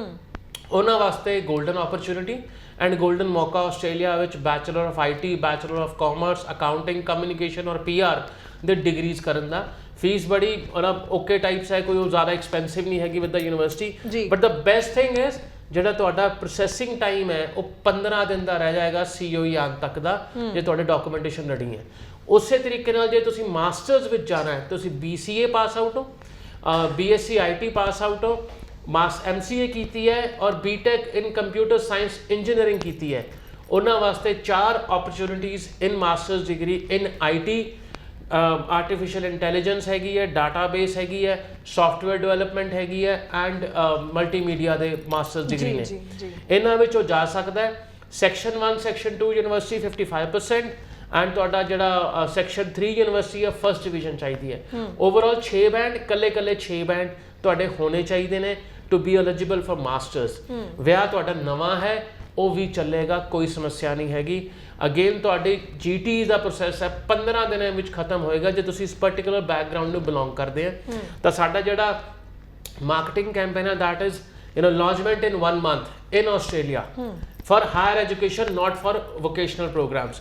ਤਾਂ ਜੇ ਤੁਸੀਂ ਇਸ ਬੈਕਗ੍ਰਾਉਂਡ ਨੂੰ ਬਿਲੋਂਗ ਕਰਦੇ ਹੋ ਐਂਡ ਕਿਤੇ ਨਾ ਕਿਤੇ ਕਿਸੇ ਯੂਨੀਵਰਸਿਟੀ ਦਾ GT ਉਡੀਕਦੇ ਪਏ ਹੋ, ਆਂਦਾ ਨਹੀਂ ਪਿਆ, ਤਾਂ ਤੁਹਾਡਾ ਇਹ ਬੈਕਗ੍ਰਾਉਂਡ ਹੈ, ਤੁਸੀਂ ਆਹ ਮੌਕੇ ਨਾਲ ਜ਼ਰੂਰ ਫਾਇਦਾ ਚੱਕੋ। ਆਉਣ ਵਾਲੇ ਅਕਤੂਬਰ ਨਵੰਬਰ ਇਨਟੇਕ ਦੇ ਲਈ ਅੱਜ ਹੀ ਆਪਣੀ ਵੀਜ਼ਾ ਫਾਈਲ ਅੰਬੈਸੀ ਪਹੁੰਚਾ ਸਕਦੇ ਹੋ। ਜੀ ਬਿਲਕੁਲ। ਤੇ ਤੁਸੀਂ ਜ਼ਰੂਰ ਅਗਰ ਇਸ ਪ੍ਰੋਗਰਾਮ ਬਾਰੇ ਹੋਰ ਡਿਟੇਲ ਜਾਣਨਾ ਚਾਹੁੰਦੇ ਹੋ ਤਾਂ ਫੋਨ ਕਰਕੇ ਜੋ ਨੰਬਰ ਡਿਸਪਲੇ ਹੋ ਰਿਹਾ ਇਸ ਉੱਪਰ ਕਾਲ ਕਰਕੇ ਹੋਰ ਜਾਣਕਾਰੀ ਜ਼ਰੂਰ ਲੈ ਸਕਦੇ ਹੋ, ਕਿਉਂਕਿ ਟਾਈਮ ਘੱਟ ਹੁੰਦਾ, ਕਈ ਵਾਰੀ ਡਿਸੀਜਨ ਲੈਣ 'ਚ ਦੇਰੀ ਹੋ ਜਾਂਦੀ ਹੈ ਔਰ ਉਹ ਸਮਾਂ ਜੋ ਹੈ ਨਿਕਲ ਜਾਂਦਾ, ਸੋ ਤੁਹਾਡਾ ਉਹ ਸਮਾਂ ਨਾ ਨਿਕਲੇ ਇਸ ਲਈ ਅਸੀਂ ਤੁਹਾਨੂੰ ਵਾਰ-ਵਾਰ ਇਹ ਚੀਜ਼ ਦੱਸ ਰਹੇ ਹਾਂ। ਕਮਿੰਗ ਇਨਟੇਕਸ ਦੀ ਜਿਵੇਂ ਆਪਾਂ ਗੱਲ ਹੁਣ ਤੁਸੀਂ ਕਰਕੇ ਵੀ ਹਟੇ ਹੋ, ਤੇ ਜਿਵੇਂ ਇਹ ਤਾਂ ਚਲੋ ਇੱਕ ਤੁਸੀਂ ਇੱਕ ਫਿਕਸ ਇੱਕ ਫੀਲਡ ਦੀ ਇੱਕ ਕੈਟਾਗਰੀ ਦੀ ਗੱਲ ਕੀਤੀ ਹੈ, ਪਰ ਆਪਾਂ ਨਾਰਮਲੀ ਵੈਸੇ ਦੇਖੀਏ ਜਿਵੇਂ ਆਰਟਸ ਦੇ ਸਟੂਡੈਂਟ ਹੈ ਜਾਂ ਦੂਸਰੇ ਅਗਰ ਉਹ ਅਪਲਾਈ ਕਰਨਾ ਚਾਹ ਰਹੇ ਨੇ, ਅੱਜ ਦੇ ਟਾਈਮ ਵਿੱਚ ਆਪਾਂ ਪ੍ਰੋਸੈਸਿੰਗ ਟਾਈਮ ਕਿੰਨਾ ਵੈਸੇ ਦੇਖ ਰਹੇ ਹਾਂ? ਦੇਖੋ ਆਸਟ੍ਰੇਲੀਆ ਦੇ ਵਿੱਚ ਨਾ ਕਰਦੇ, ਜਿਵੇਂ ਮੈਂ ਦੱਸਿਆ ਹਾਈ ਕਮਿਸ਼ਨ ਨੇ 109 ਦਿਨ ਦਾ ਪ੍ਰੋਸੈਸਿੰਗ ਟਾਈਮ ਮੂੰਹੋਂ ਕਿਹਾ ਹੈ ਜੀ। ਅੰਬੈਸੀ ਜਦ ਫਾਈਲ ਪਹੁੰਚਦੀ ਹੈ, ਉੱਥੋਂ ਪਹੁੰਚਣ ਤੋਂ ਪਹਿਲਾਂ ਯੂਨੀਵਰਸਿਟੀ ਤੁਹਾਡੇ ਨਾਲ ਤਕਰੀਬਨ 2 ਤੋਂ 3 ਮਹੀਨੇ ਦਾ ਟਾਈਮ ਲੈਂਦੀ ਹੈ ਆਫਰ ਲੈਟਰ ਐਂਡ GTE ਜੀ। ਜਿਹੜਾ ਫੈਬਰੂਰੀ ਇਨਟੇਕ ਹੈ 2023 ਦਾ ਆਸਟ੍ਰੇਲੀਆ ਦਾ, ਉਹ ਇੱਕ ਬੜਾ ਇੰਪੋਰਟੈਂਟ ਇਨਟੇਕ ਹੈ। ਕਿਉਂ? ਤੁਸੀਂ ਨਰਸਿੰਗ ਕਰਨ ਜਾਣਾ ਹੈ, ਤੁਸੀਂ ਫਿਜ਼ੀਓਥੈਰੇਪੀ ਕਰਨ ਜਾਣਾ ਹੈ, ਸਾਈਕੋਲੋਜੀ ਦੇ ਕੋਰਸਿਸ ਪੜ੍ਹਨ ਜਾਣਾ ਹੈ, ਇਹ ਫੈਬਰੂਰੀ ਇਨਟੇਕ ਦੇ ਵਿੱਚ ਹੀ ਮਿਲਦੇ ਨੇ। ਇਹਨਾਂ ਦਾ ਇਨਟੇਕ ਜੁਲਾਈ ਨਹੀਂ ਹੁੰਦਾ, ਕਿਉਂਕਿ ਉਹਨਾਂ ਦੇ ਇੱਕੋ ਇਨਟੇਕ ਲਈ ਕਲਾਸਾਂ ਲੱਗਦੀਆਂ ਨੇ, ਇਹ ਕੁਝ ਪਾਰਟਿਕੂਲਰ ਹੈਲਥ ਫੈਕਲਟੀਜ਼ ਦੀਆਂ। ਤਾਂ ਅਗੇਨ ਜੇ ਤੁਸੀਂ ਇਸ ਬੈਕਗ੍ਰਾਉਂਡ ਨੂੰ ਬਿਲੋਂਗ ਕਰਦੇ ਹੋ, ਫਰਵਰੀ ਇਨਟੇਕ ਮਿਸ ਨਹੀਂ ਕਰਨਾ ਆਸਟ੍ਰੇਲੀਆ ਵਾਸਤੇ, ਕਿਉਂਕਿ ਜੇ ਮਿਸ ਹੋ ਗਿਆ ਫਿਰ ਫਰਵਰੀ 2024 ਆਣਾ ਪਿਕਚਰ ਦੇ ਵਿੱਚ। ਪੂਰਾ ਸਾਲ ਜਿਹੜੇ ਹੈਗੇ ਨੇ ਤੁਹਾਨੂੰ IT, ਬਿਜ਼ਨਸ, ਲਾਅ और सारे फैकल्टी के प्रोग्राम मिलेंगे एक्सेप्ट हेल्थ फैकल्टी। तो फैबररी इनटेक वास्ते जे अप्लाई करना है, जिवें हुण +2 का रिजल्ट आ चुके हैं, ਆਸਟ੍ਰੇਲੀਆ ਕਰਨਾ ਚਾਹੁੰਦੇ ਹੋ, ਇਹੀ ਰਾਈਟ ਟਾਈਮ ਹੈ ਟੂ ਅਪਲਾਈ ਫॉर ਆਸਟ੍ਰੇਲੀਆ। ਅੱਜ ਦੀ ਤੁਸੀਂ ਬੁਕਿੰਗ ਕਰਾ ਚੁੱਕੇ ਹੋ ਪਰ ਪੇਪਰ ਨਹੀਂ ਦਿੱਤਾ, ਪਰ ਮੌਕ ਟੈਸਟ ਦੇ ਵਿੱਚ 6 ਓਵਰਆਲ ਜਾਂ 6.5 ਓਵਰਆਲ ਆਉਂਦੇ ਪਏ ਨੇ, ਤਾਂ ਡੈਫੀਨਿਟਲੀ ਆਸਟ੍ਰੇਲੀਆ ਅੱਜ ਹੀ ਅਪਲਾਈ ਕਰ ਸਕਦੇ ਹੋ ਆਪਣਾ ਕੰਡੀਸ਼ਨਲ ਆਫਰ ਲੈਟਰ। ਜੇ ਤੁਸੀਂ ਕੌਨਫੀਡੈਂਟ ਹੋ ਆਇਲਸ ਜਾਂ PT ਦੇ ਵਿੱਚ ਸਕੋਰ ਖਿੱਚ ਲਓਗੇ, then yes Australia is the right option। Second, PT ਦਾ ਅੱਜ ਦੀ ਡੇਟ ਦੇ ਵਿੱਚ ਐਕਸੈਪਟੈਂਸ ਚੈਲੰਜ ਪੂਰੀ ਦੁਨੀਆ 'ਚ ਬਣਿਆ ਬੈਠਾ ਹੈ। UK ਵਾਲੇ ਕਹਿੰਦੇ ਆ ਵੀ PT ਦੇ 59 ਹੋਣੀ ਚਾਹੀਦੀ ਹੈ, ਕੋਈ ਇਸ ਤੋਂ ਘੱਟ ਨਹੀਂ ਹੋਣਾ ਚਾਹੀਦਾ ਜੀ। ਆਸਟ੍ਰੇਲੀਆ ਐਕਸੈਪਟ ਕਰਦਾ ਪਿਆ, ਕੈਨੇਡਾ ਵਾਲਾ ਕਹਿੰਦਾ ਸਾਨੂੰ PT ਦਾ ਸਕਸੈਸ ਰੇਟ ਹੀ 30% ਹੈ, ਨੌਨ SDS ਦੇ ਵਿੱਚ ਫਾਈਲ ਲਾਣੇ ਆ, ਤਾਂ PT ਵਾਲਾ ਬਹੁਤ ਮੈਜੋਰਿਟੀ ਬੱਚਾ ਹੈ ਜਿਹੜਾ ਕਹਿੰਦਾ ਹੁਣ ਮੈਂ ਕਰਾਂ ਕੀ, ਕਿਉਂਕਿ PT ਉਦੋਂ ਕੀਤੀ ਗਈ ਸੀ ਜਦ ਆਇਲਸ 'ਚ ਬੈਂਡ ਨਹੀਂ ਆਉਂਦੇ ਪਏ ਸੀਗੇ। ਇੱਕ ਸੈਕੰਡ ਆਪਸ਼ਨ ਰਹਿ ਜਾਂਦੀ ਬੱਚਿਆਂ ਦੇ, ਪਰ ਆਸਟ੍ਰੇਲੀਆ ਐਕਸੈਪਟੈਂਸ ਨਾਲ ਦੀ ਨਾਲ ਲੈ ਕੇ ਚੱਲਦਾ PT ਦੀ ਇਕੁਅਲੈਂਟ ਟੂ ਆਇਲਸ, ਜੋ ਚਾਰਟ ਉਹਨਾਂ ਦਾ ਬਣਿਆ ਹੋਇਆ ਹੈਗਾ। ਨਾਲ ਦੀ ਨਾਲ ਆਸਟ੍ਰੇਲੀਆ ਦੇ ਕੁਝ ਯੂਨੀਵਰਸਿਟੀਜ਼ ਤੁਹਾਡੇ ਆਇਲਸ ਦੀ ਵੈਲੀਡੇਸ਼ਨ 3 ਸਾਲ ਤੱਕ ਲੈ ਕੇ ਚੱਲਦੇ ਨੇ। ਓਕੇ, ਤੁਹਾਡਾ ਆਇਲਸ ਐਕਸਪਾਇਰ ਵੀ ਹੋ ਚੁੱਕਿਆ 2 ਸਾਲ ਤੋਂ ਉੱਪਰ, ਉਹ ਇੱਕ ਹੋਰ ਮੌਕਾ ਦਿੰਦੇ ਨੇ ਬੱਚੇ ਨੂੰ, ਕਿਉਂਕਿ ਆਇਲਸ ਇੱਕ ਇਹੋ ਜਿਹਾ ਟੈਸਟ ਹੈ ਜੋ ਆਸਟ੍ਰੇਲੀਆ ਕਹਿੰਦਾ ਵੀ ਇਹ ਤਾਂ ਹੈ ਨਹੀਂ ਵੀ ਅੱਜ ਤੁਹਾਡੀ ਇੰਗਲਿਸ਼ ਘੱਟ ਹੋ ਗਈ ਜਾਂ ਵੱਧ ਹੋ ਗਈ, ਉਹ ਇੱਕ ਐਂਟਰੈਂਸ ਐਗਜ਼ਾਮੀਨੇਸ਼ਨ ਦੀ ਤਰ੍ਹਾਂ ਆਇਲਸ ਨੂੰ ਟਰੀਟ ਕਰਦੇ ਨੇ। ਜੇ ਤੁਹਾਡਾ ਆਇਲਸ ਐਕਸਪਾਇਰ ਹੋ ਚੁੱਕਿਆ ਤੇ ਆਸਟ੍ਰੇਲੀਆ ਦੇ ਵਿੱਚ ਕਿਤੇ ਵੀ ਜਾਣ ਨੂੰ ਤੁਸੀਂ ਓਕੇ ਹੋ, ਬਟ ਆਇਲਸ 'ਚ ਮਾਰਕਸ ਹੈਗੇ ਆ, ਤਾਂ ਇਹ ਇਨਟੇਕ ਫਰਵਰੀ 2023 ਆਸਟ੍ਰੇਲੀਆ ਤੁਹਾਡੇ ਵਾਸਤੇ ਆਟੋਮੈਟਿਕਲੀ ਫਿੱਟ ਬਹਿ ਜਾਂਦਾ ਹੈ for masters program or for bachelors program with certain universities, not all the universities. ਜੀ ਬਿਲਕੁਲ ਜੀ। ਪਹਿਲਾਂ ਤਾਂ ਮੈਂ UK ਬਾਰੇ ਹੀ ਜਾਣਨਾ ਚਾਹਾਂਗੀ ਕਿ ਜੋ ਸੈਪਟੈਂਬਰ ਇਨਟੇਕ ਹੁਣ ਜਾ ਰਿਹਾ ਉਹ ਕਿਸ ਤਰੀਕੇ ਦਾ ਰਿਸਪੌਂਸ ਮਿਲ ਰਿਹਾ, ਕਿਸ ਤਰ੍ਹਾਂ ਦੇ ਵੀਜ਼ਾਸ ਲੱਗ ਰਹੇ ਨੇ? ਵੈਲ, ਸੈਪਟੈਂਬਰ ਇਨਟੇਕ UK ਦੀ ਲੋਟਰੀ ਲੱਗੀ ਹੈ। Okay, almost 100% visa success rate ਹੈ। ਓਨਲੀ ਥਿੰਗ ਇਜ਼ UK ਨੇ ਅੱਜ ਓਵਰਫਲੋ ਹੋ ਕੇ ਬੱਚਿਆਂ ਨੂੰ ਡੈਫਰ ਕਰਨਾ ਸ਼ੁਰੂ ਕਰਤਾ ਹੈ। ਅੱਜ ਜੇ ਆਪਾਂ ਅਗਸਤ ਵਿੱਚ ਖੜੇ ਆ, ਉਹਨਾਂ ਦੀ ਈਮੇਲਸ ਆਉਣੀਆਂ ਸ਼ੁਰੂ ਹੋ ਗਈਆਂ। ਜਨਵਰੀ ਇਨਟੇਕ ਦੀ ਲਾਸਟ ਡੇਟ ਜਿਹੜੀ ਇੰਟਰਵਿਊ ਦੀ ਹੈਗੀ ਹੈ ਯੂਨੀਵਰਸਿਟੀ ਦੀ 25 ਸੈਪਟੈਂਬਰ ਹੈ। ਅਗੇਨ UK 'ਚ ਪਹਿਲੀ ਵਾਰ ਹੋਇਆ 4-4 ਮਹੀਨੇ ਪਹਿਲਾਂ ਸੀਟਾਂ ਭਰਨੀਆਂ ਸ਼ੁਰੂ ਹੋ ਗਈਆਂ ਨੇ। ਕਿਉਂ? ਰਸ਼ ਹੀ ਬਹੁਤ ਆ ਉਹਨਾਂ ਕੋਲ ਜੀ। UK ਸੈਪਟੈਂਬਰ ਬਹੁਤ ਸਾਰੇ ਬੱਚਿਆਂ ਨੂੰ ਉਹਨਾਂ ਨੇ ਡਿਸਅਪੁਆਇੰਟ ਕੀਤਾ।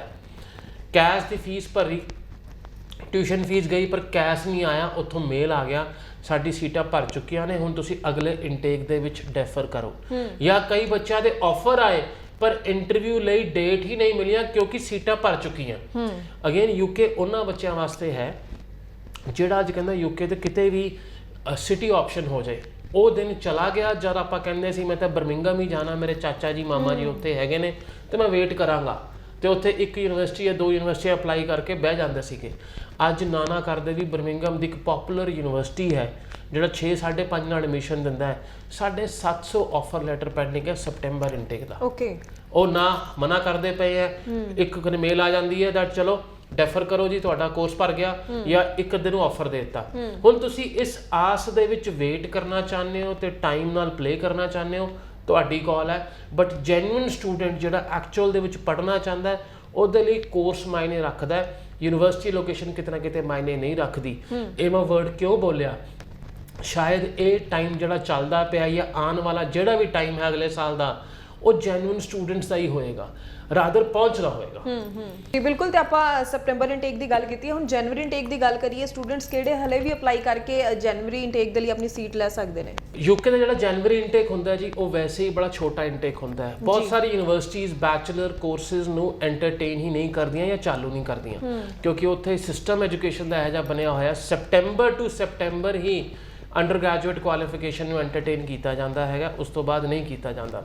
ਮਾਸਟਰਸ ਲੈਵਲ ਤੇ ਵੀ ਤੁਹਾਨੂੰ ਬੜੇ ਸਿਲੈਕਟਿਵ ਕੋਰਸਿਸ ਮਿਲਣਗੇ, ਬਿਜ਼ਨਸ ਹੋ ਗਿਆ, ਆਈਟੀ ਹੋ ਗਿਆ, ਸਪੈਸ਼ਲਾਈਜੇਸ਼ਨ ਹੋ ਗਈ ਆਈਟੀ ਦੀ, ਜਾਂ ਪਬਲਿਕ ਹੈਲਥ ਦੇ ਕੋਰਸਿਸ ਜੋ ਨਰਸਿੰਗ ਬੈਕਗਰਾਊਂਡ, BDS ਬੈਕਗਰਾਊਂਡ ਔਰ MBBS ਬੈਕਗਰਾਊਂਡ ਨੂੰ ਐਂਟਰਟੇਨ ਕਰਦਾ ਹੈ। ਬਟ ਯੂਕੇ ਦੀ ਜਿਵੇਂ ਜਿਵੇਂ ਪੋਪੂਲੈਰਿਟੀ ਵੱਧਦੀ ਪਈ ਹੈ ਜਾਂ ਸਕਸੈਸ ਰੇਟ ਬਹੁਤ ਜ਼ਿਆਦਾ ਹੈ, ਦੇਖੋ ਆਪਾਂ ਜਦ ਵੀ ਬਾਹਰ ਜਾਣ ਦਾ ਪ੍ਰੋਗਰਾਮ ਜਾਂ ਪਲਾਨ ਸ਼ੁਰੂ ਕਰਦੇ ਹਾਂ ਇੱਕੋ ਆਸ ਜਾਂ ਇੱਕੋ ਹੋਪ ਹੁੰਦੀ ਹੈ ਮੇਰਾ ਵੀਜ਼ਾ ਆਵੇ। ਤੇ ਅੱਜ ਯੂਕੇ ਇਕਲੌਤਾ ਕੰਟਰੀ ਹੈ ਜਿਹੜਾ ਆਲਮੋਸਟ 100% ਵੀਜ਼ਾ ਤੇ ਚੱਲਦਾ ਪਿਆ ਹੈਗਾ। ਯੂਕੇ ਦੇ ਵਿੱਚ ਵੀਜ਼ਾ ਰਿਫਿਊਜ਼ਲ ਆਣਾ ਕਿਤੇ ਨਾ ਕਿਤੇ ਫਾਈਲਿੰਗ ਦੇ ਵਿੱਚ ਕਮੀ ਜਾਂ ਗਲਤ ਇਨਫੋਰਮੇਸ਼ਨ ਦੇਣਾ। ਓਕੇ ਜੀ। ਤੀਜਾ ਕੋਈ ਕਾਰਨ ਹੈ ਹੀ ਨਹੀਂ, ਕਿਉਂਕਿ ਹਾਲ ਦੀ ਘੜੀ ਯੂਕੇ ਕਾਉਂਸਲੇਟ ਇੰਟਰਵਿਊ ਨਹੀਂ ਲੈਂਦੀ ਪਈ, ਉਹਨਾਂ ਨੇ ਸਾਰਾ ਇੰਟਰਵਿਊ ਦਾ ਦਾਰੋਮਦਾਰ ਯੂਨੀਵਰਸਿਟੀਆਂ ਨੂੰ ਛੱਡਤਾ। ਹੁਣ ਯੂਕੇ ਦੇ ਵਿੱਚ ਬੱਚਾ ਖੱਜਲ ਕਿੱਥੇ ਹੋਏਗਾ? ਹਾਂਜੀ। ਨੰਬਰ 1, ਜੇ ਇੱਕ ਪਾਰਟਿਕੂਲਰ ਲੋਕੇਸ਼ਨ ਵਾਸਤੇ ਹੀ ਅਪਲਾਈ ਕੀਤਾ ਹੋਏਗਾ, ਮੈਂ ਤਾਂ ਜਾਣਾ ਹੀ ਇੱਥੇ ਹੈ ਤੇ ਮੈਂ ਵੇਟ ਕਰਾਂਗਾ, ਉਹ ਵੇਟ ਇੰਨੀ ਕੁ ਲੰਬੀ ਬਣ ਜਾਏਗੀ, ਕੱਲ ਸੀਟਾਂ ਭਰਨ ਦਾ ਈਮੇਲ ਆ ਗਿਆ, ਫਿਰ ਬੱਚਾ ਕਹਿੰਦਾ ਯਾਰ ਏਜੰਟ ਨੇ ਆ ਨਹੀਂ ਕੀਤਾ, ਮੈਨੂੰ ਦੱਸਿਆ ਨਹੀਂ, ਮੈਂ ਕਿਤੇ ਹੋਰ ਜਾਣ ਨੂੰ ਵੀ ਤਿਆਰ ਸੀ। ਪਹਿਲੇ ਦਿਨ ਹੀ ਆਪਣੀ 2 ਤੋਂ 3 ਯੂਨੀਵਰਸਿਟੀਆਂ 'ਚ ਆਪਸ਼ਨ ਅਪਲਾਈ ਕਰਕੇ ਰੱਖੋ ਜੇ ਯੂਕੇ ਜਾਣਾ ਹੈ। ਸੈਕਿੰਡ, ਜੇ ਤੁਸੀਂ ਉਹ ਯੂਨੀਵਰਸਿਟੀ ਭਾਲਦੇ ਪਏ ਹੋ ਜਿਹੜਾ ਇੰਟਰਵਿਊ ਨਹੀਂ ਲੈਂਦਾ, ਹੁਣ ਉਹ ਯੂਨੀਵਰਸਿਟੀ ਜਿਹੜਾ ਇੰਟਰਵਿਊ ਨਹੀਂ ਲੈਂਦਾ ਐਗਜ਼ਿਸਟ ਨਹੀਂ ਕਰਦੀ, ਕਿਉਂਕਿ ਯੂਕੇ ਜਿਹੜਾ ਕੌਂਸੂਲੇਟ ਦਾ ਇਨਸਟਰਕਸ਼ਨਸ ਹੈਗਾ ਯੂਨੀਵਰਸਿਟੀਜ਼ ਨੂੰ, ਉਹ ਕਿਤੇ ਨਾ ਕਿਤੇ ਪੂਰੀ ਕੰਪਲਾਇੰਸ ਪੂਰੀ ਕਰਕੇ ਫਿਰ ਕੈਸ਼ ਦੇਣ ਦਾ ਇਨਸਟਰਕਸ਼ਨਸ ਹੈ। ਕਿਉਂ? ਕਿਉਂਕਿ UKVI ਨੇ ਆਪਣੀ ਇੰਟਰਵਿਊ ਵੇਵ ਕੀਤੀ ਹੋਈ ਹੈ ਤੇ ਇਸੇ ਕਰਕੇ ਯੂਨੀਵਰਸਿਟੀਜ਼ ਇੰਟਰਵਿਊ ਲੈਂਦੀਆਂ ਪਈਆਂ ਨੇ। Number 3, without IELTS. ਹਜੇ ਵੀ ਨਿਊਜ਼ਪੇਪਰ ਦੇ ਵਿੱਚ ਆਰਟੀਕਲ ਆਉਂਦੇ ਨੇ, ਅਖਬਾਰਾਂ 'ਚ ਐਡ ਆਉਂਦੀ ਹੈ ਵਿਦਆਊਟ ਆਇਲਸ ਯੂਕੇ ਜਾਓ। ਜਾਣਾ ਟੂਰਿਜ਼ਮ ਬੇਸ ਤੇ ਜਾਓ, ਟੂਰਿਸਟ ਵੀਜ਼ਾ ਲਾਓ, ਸਟੂਡੈਂਟ ਵੀਜ਼ਾ ਨਾਲ ਕਿਉਂ ਆਪਣੇ ਪੈਸਿਆਂ ਦਾ ਬੇੜਾ ਗਰਕ ਕਰਦੇ ਪਏ ਹੋ? ਜੀ ਜੀ ਜੀ। ਕਿਉਂਕਿ ਆਇਲਸ ਇੱਕ ਮੇਨ ਚੀਜ਼ ਅੱਜ ਦੀ ਡੇਟ 'ਚ ਬਣ ਚੁੱਕੀ ਹੈ ਬਾਹਰ ਜਾਣ ਪਿੱਛੇ। ਅੱਜ ਵੀ ਕੋਈ ਇਹੋ ਜਿਹਾ ਸਟੂਡੈਂਟ ਫਰਟਰਨਿਟੀ ਹੈ ਜਿਹੜੀ ਆਸ ਤੋਂ ਡਰਦੀ ਪਈ ਹੈ ਤਾਂ ਆਪਣਾ ਕੰਟਰੀ ਡੈਸਟੀਨੇਸ਼ਨ ਚੰਗੀ ਤਰ੍ਹਾਂ ਲਓ, ਸਿੰਗਾਪੁਰ ਜਾਓ, ਸਾਈਪਰਸ ਜਾਓ, ਜਿੱਥੇ ਤੁਹਾਨੂੰ ਆਇਲਸ ਦੀ ਲੋੜ ਨਹੀਂ ਹੈਗੀ। ਅਗੇਨ ਗੱਲ ਉੱਥੇ ਹੀ ਆ ਜਾਂਦੀ ਹੈ, ਜੇ ਅੱਜ ਮੇਰੀ ਇੱਛਾ ਚੰਗੇ ਮੁਲਕ 'ਚ ਜਾਣ ਦੀ ਹੈ, ਮੈਨੂੰ ਉਹਦੇ ਕਾਬਲ ਵੀ ਬਣਨਾ ਪਏਗਾ। ਜੇ ਮੈਂ ਕਾਬਲ ਨਹੀਂ ਹੈਗਾ, ਪੈਸਾ ਖਰਚ ਕੇ ਚੀਜ਼ਾਂ ਦੇ ਕਾਬਲ ਹੋਣਾ ਚਾਹੁੰਦਾ, ਉਹ ਅੱਜ ਨਹੀਂ ਤਾਂ ਕੱਲ ਪਟਾਕਾ ਪੈਣਾ ਹੀ ਪੈਣਾ। ਬਿਲਕੁਲ ਬਿਲਕੁਲ। ਤੇ ਜਦ ਪਟਾਕਾ ਪੈਣਾ ਤੁਹਾਡੇ ਨਾਲ ਕਈ ਸਾਰੇ ਬੱਚਿਆਂ ਦਾ ਭਵਿੱਖ ਖਰਾਬ ਹੋਣਾ ਪਿੱਛੇ। ਤਾਂ 3 ਤਰ੍ਹਾਂ ਦੇ ਬੱਚੇ ਯੂਕੇ ਵਿੱਚ ਬਿਲਕੁਲ ਅਪਲਾਈ ਨਾ ਕਰਨ, ਟਾਈਮ ਖਰਾਬ ਹੋਏਗਾ। ਜੇ ਕਰਨਾ ਹੈ ਤਾਂ ਆਪਣੇ ਆਪ ਨੂੰ ਕਾਬਿਲ ਬਣਾ ਕੇ ਕਰੋ ਅਗਲੇ ਜਨਵਰੀ ਇਨਟੇਕ ਵਾਸਤੇ। ਜੀ ਸੋ ਆਪਾਂ ਹੁਣ ਆਸਟ੍ਰੇਲੀਆ ਔਰ ਯੂਕੇ ਬਾਰੇ ਡਿਟੇਲ ਵਿੱਚ ਗੱਲ ਕਰ ਚੁੱਕੇ ਹਾਂ। ਸੋ ਮੈਂ ਉਮੀਦ ਕਰਦੀ ਹਾਂ ਜਿੰਨੇ ਵੀ ਦਰਸ਼ਕ ਖਾਸ ਤੌਰ ਤੇ ਸਟੂਡੈਂਟਸ ਇਹ ਸ਼ੋਅ ਵੇਖ ਰਹੇ ਨੇ ਜ਼ਰੂਰ ਇਹਨਾਂ ਗੱਲਾਂ ਨੂੰ ਸਮਝਣਗੇ ਔਰ ਸਹੀ ਤਰੀਕੇ ਨਾਲ ਹੀ ਤੁਸੀਂ ਜ਼ਰੂਰ ਅਪਲਾਈ ਕਰੋ। ਲਗਾਤਾਰ ਨੰਬਰ ਡਿਸਪਲੇ ਹੋ ਰਿਹਾ, ਇਸ ਉੱਪਰ ਕਾਲ ਕਰਕੇ ਹੋਰ ਜਾਣਕਾਰੀ ਜ਼ਰੂਰ ਲੈ ਸਕਦੇ ਹੋ। ESS ਗਲੋਬਲ ਦੇ ਆਫਿਸ ਆ ਕੇ ਤੁਸੀਂ ਆਪਣੇ ਡਾਕੂਮੈਂਟਸ ਦੀ ਅਸੈਸਮੈਂਟ ਕਰਵਾਓ ਤਾਂ ਕਿ ਸਹੀ ਤਰੀਕੇ ਨਾਲ ਵਧੀਆ ਡਿਸੀਜਨ ਲੈ ਕੇ ਜੋ ਹੈ ਤੁਸੀਂ ਅਪਲਾਈ ਕਰ ਸਕੋ। ਤੇ ਸਰ ਜ਼ਰੂਰ ਚਾਹੂੰਗੀ ਕਿ ਜਾਂਦੇ ਜਾਂਦੇ ਸਟੂਡੈਂਟਸ ਨੂੰ ਇੱਕ ਕੋਈ ਸੁਨੇਹਾ, ਕੋਈ ਮੈਸੇਜ ਤਾਂ ਕਿ ਸਟੂਡੈਂਟਸ ਵਧੀਆ ਤਰੀਕੇ ਨਾਲ ਹੀ ਹਮੇਸ਼ਾ ਅਪਲਾਈ ਕਰਨ। ਦੇਖੋ ਸਟੂਡੈਂਟ ਐਜ਼ ਅ ਕਸਟਮਰ ਸਭ ਤੋਂ ਸੁਪਰੀਮ ਹੈ, ਔਰ ਕਿੱਥੇ ਪੈਸਾ ਲਾਣਾ, ਕਿਹੜੀ ਕੰਟਰੀ ਜਾਣਾ ਹੈ, ਉਹ ਬਿਲਕੁਲ ਉਹ ਆਪ ਡਿਸਾਈਡ ਕਰਦਾ ਹੈ। ਪਰ ਜਿਹੜਾ ਕੰਟਰੀ ਪਹੁੰਚਣ ਦਾ ਪ੍ਰੋਸੈਸ ਹੈ ਉਹ ਜਿੰਨਾ ਟਰਾਂਸਪੇਰੈਂਟ ਹੋਏਗਾ ਤੁਹਾਡਾ ਪੈਸਾ ਤੇ ਟਾਈਮ ਓਨਾ ਹੀ ਬਚੇਗਾ। ਉਹਨੇ ਤੁਹਾਡੀ ਜ਼ਿੰਮੇਵਾਰੀ ਹੈ ਆਪਣੇ ਆਪ ਨੂੰ ਜਾਗਰੂਕ ਰੱਖਣਾ ਤੇ ਹਰ ਪਾਸਿਓਂ ਚੀਜ਼ਾਂ ਨੂੰ ਖੰਗਾਲਣਾ। ਤੁਹਾਡੀ ਹਾਂ 'ਚ ਜਿਹੜਾ ਹਾਂ ਮਿਲਾਉਂਦਾ ਪਿਆ ਉਹ ਤੁਹਾਡਾ ਸੱਚਾ ਸਾਥੀ ਕਦੇ ਨਹੀਂ ਹੋ ਸਕਦਾ। ਜਿਹੜੀ ਤੁਹਾਡੀ ਕਮੀਆਂ ਦਿਖਾ ਕੇ ਉੱਤੇ ਵਰਕਆਊਟ ਕਰਦਾ ਪਿਆ ਉਹੀ ਤੁਹਾਡੀ ਇਹ ਜਰਨੀ ਸਮੂਥ ਕਰ ਸਕੇਗਾ। ਇਸੇ ਕਰਕੇ 14 ਤਰੀਕ ਤੋਂ ਲੈ ਕੇ 20 ਤਰੀਕ ਤੱਕ ESS ਗਲੋਬਲ ਲੈ ਕੇ ਆ ਰਿਹਾ ਸੈਮੀਨਾਰਸ ਦੀ ਲੜੀ ਪੰਜਾਬ ਦੇ ਵੱਖਰੇ ਵੱਖਰੇ ਸ਼ਹਿਰਾਂ ਦੇ ਵਿੱਚ। ESS ਦੇ ਆਪਣੇ ਆਫਿਸ ਦੇ ਵਿੱਚ ਜਿਹੜੇ ਸੈਮੀਨਾਰ ਹੋਣ ਲੱਗੇ ਨੇ, ਫੋਕਸ ਹੈ Australia UK for upcoming intake ਅਕਤੂਬਰ, ਨਵੰਬਰ ਔਰ ਜਨਵਰੀ। ਤੁਹਾਡੇ ਦਿਮਾਗ 'ਚ ਕੋਈ ਵੀ ਸਵਾਲ ਹੈਗਾ ਆਪਣੀ ਪ੍ਰੋਫਾਈਲ ਨੂੰ ਲੈ ਕੇ, ਆਪਣੀ ਮੈਰਿਜ ਨੂੰ ਲੈ ਕੇ, ਨਵਾਂ ਵਿਆਹ ਹੈ ਕਿ ਤੁਸੀਂ ਜਾ ਸਕਦੇ ਹੋ ਕਿ ਨਹੀਂ ਜਾ ਸਕਦੇ, ਜਾਂ ਬੱਚਿਆਂ ਨਾਲ ਸੈਟਲਮੈਂਟ ਸੋਚਦੇ ਪਏ ਹੋ ਬਾਹਰਲੇ ਮੁਲਕ 'ਚ ਕਿਹੜੇ ਕਿਹੜੇ ਰਾਹ ਬਣਦੇ ਨੇ, ਤਾਂ ਇਸ ਸੈਮੀਨਾਰ ਨੂੰ ਮਿਸ ਨਾ ਕਰਨਾ। 14 ਤਰੀਕ ਤੋਂ ਲੈ ਕੇ 20 ਤਰੀਕ ਤੱਕ ਡਿਟੇਲ ਆਫ ਸਿਟੀਜ਼ ਤੁਹਾਨੂੰ ESS ਦੇ ਫੇਸਬੁੱਕ ਪੇਜ ਤੇ ਮਿਲ ਜਾਏਗਾ ਤੇ 90419 90419 ਤੇ ਕਾਲ ਕਰਕੇ ਤੁਸੀਂ ਆਪਣਾ ਅਪਾਇੰਟਮੈਂਟ ਬੁੱਕ ਕਰਵਾ ਸਕਦੇ ਹੋ ਸੈਮੀਨਾਰਸ ਵਾਸਤੇ। जी बिल्कुल। सो 14 अगस्त तो लैके 20 अगस्त तक सैमीनार्स ऑर्गेनाइज करवाए गए ने ESS ग्लोबल वालों। तुसी भी इसका हिस्सा बन के सही डिसीजन लैके टाइमली जो है अपना वीज़ा हासिल कर सकते हो। सो बहुत बहुत धन्यवाद सर ਤੁਹਾਡਾ ਕਿ ਤੁਸੀਂ ਸ਼ੋਅ ਵਿੱਚ ਆ ਕੇ ਸਾਰੀ ਜਾਣਕਾਰੀ ਥੈਂਕ ਯੂ ਜੀ ਦਰਸ਼ਕਾਂ ਨਾਲ ਸਾਂਝੀ ਕੀਤੀ ਹੈ। ਪਰ ਜਾਣ ਤੋਂ ਪਹਿਲਾਂ ਤੁਹਾਨੂੰ ਮਿਲਵਾਉਂਦੇ ਹਾਂ ਉਹਨਾਂ ਸਟੂਡੈਂਟਸ ਦੇ ਨਾਲ ਜਿਨ੍ਹਾਂ ਨੇ ESS ਗਲੋਬਲ ਤੋਂ ਆਪਣੀ ਫਾਈਲ ਪ੍ਰੋਸੈਸ ਕਰਵਾਈ। ਉਹਨਾਂ ਦੇ ਸਟੱਡੀ ਵੀਜ਼ਾ ਆ ਚੁੱਕੇ ਨੇ। ਉਹਨਾਂ ਦਾ ਐਕਸਪੀਰੀਅੰਸ ਕਿਵੇਂ ਦਾ ਰਿਹਾ ਉਹਨਾਂ ਦੀ ਜ਼ੁਬਾਨੀ ਹੀ ਜਾਣਦੇ ਹਾਂ। Myself, Amita Kaur, and I got my Australian study visa for Masters in International Affairs. I visited the ESS Global office in March, and I got my visa within a week. So I do recommend everyone to have a visit once before applying anywhere else. They provide very good service. My name is Kirti, and I am in Chandigarh with ESS Global. Today I am here to share my experience with them, and I would like to tell you all that I have a great experience. Even though I received my visa within 3 days, after having a huge gap, like I received an Australia visa after completing my BTech in 2017. I have a gap for 4 years, but the ESS Global had worked really amazing that I have received it, and I'm really happy. I would like to personally recommend you all to once came to ESS and consult with Harvinder sir. He's really amazing. Thank you so much. ਸਤਿ ਸ਼੍ਰੀ ਅਕਾਲ ਜੀ, ਮੇਰਾ ਨਾਮ ਲਵਪ੍ਰੀਤ ਕੌਰ ਹੈ। ਮੈਂ ਧੌਲਾ ਪਿੰਡ ਤੋਂ belong ਕਰਦੀ ਹਾਂ। ਮੈਂ ESS ਵਾਲਿਆਂ ਦਾ ਬਹੁਤ ਜ਼ਿਆਦਾ ਧੰਨਵਾਦ ਕਰਨਾ ਚਾਹੁੰਦੀ ਹਾਂ ਕਿਉਂਕਿ ਇੱਥੋਂ ਮੇਰਾ ਆਸਟ੍ਰੇਲੀਆ ਦਾ ਵੀਜ਼ਾ ਫਾਈਲ ਅਲਾਟਮੈਂਟ ਹੋਣ ਤੋਂ ਬਾਅਦ 20 ਦਿਨਾਂ ਦੇ ਵਿੱਚ ਹੀ ਆ ਗਿਆ। ਤੇ ਇਹਨਾਂ ਦਾ ਸਟਾਫ ਹੈ ਜਿਹੜਾ ਉਹ ਬਹੁਤ ਜ਼ਿਆਦਾ ਕੋਆਪਰੇਟ ਹੈ ਕਿਉਂਕਿ ਮੈਨੂੰ ਡਿਸਟੈਂਸ ਬਹੁਤ ਜ਼ਿਆਦਾ ਦੂਰ ਪੈਂਦਾ ਸੀ ਤੇ ਇਹਨਾਂ ਨੇ ਮੈਨੂੰ ਇੰਨੀਆਂ ਜ਼ਿਆਦਾ ਸਰਵਿਸਿਜ਼ ਵਧੀਆ ਪ੍ਰੋਵਾਈਡ ਕੀਤੀਆਂ ਕਿ ਮੈਨੂੰ ਘਰੇ ਬੈਠ ਕੇ ਹੀ ਆਪਣਾ ਵੀਜ਼ਾ ਜਿਹੜਾ ਉਹ ਗ੍ਰਾਂਟ ਹੋ ਗਿਆ ਸਿਰਫ 20 ਦਿਨਾਂ ਦੇ ਵਿੱਚ। Thank you. Hello, my name is Saranpreet Kaur. I visited ESS Global for my Australian study permit, and this is the best place for your visa queries.